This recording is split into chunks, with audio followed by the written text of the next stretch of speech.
وزارت کارهای داخلی ازبکستان غفور رحیموف یا غفور بویبچه، تاجر معروف و اجرا کننده وظیفه پرزیدنت انجمن بین المللی باکس و همسرش لاله رحیمووا را تحت جستجو قرار داده است. یک مقام وزارت کارهای داخلی ازبکستان به شرط افشا نشدن نامش به بخش ازبکی رادیو آزادی گفت غفور رحیموف بر اساس 3 ماده قانونی جنایی، طعنه‌جویی، ساخته‌کاری و قانونی گرداندن درآمدهایی که از راه جنایی به دست آمدند متهم است. در وزارت کارهای داخلی ازبکستان حاضر نشدند که سبب‌های تحت جستجو قرار گرفتن غفور رحیموف را شرح دهند.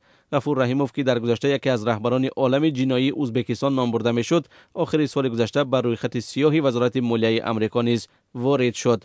وزارت مالیه آمریکا در گزارش خود غفور بویبچه و چند نفر دیگر را به شستشوی پول، غصب، رشوت و تجارت مواد مخدر عیبدار کرد.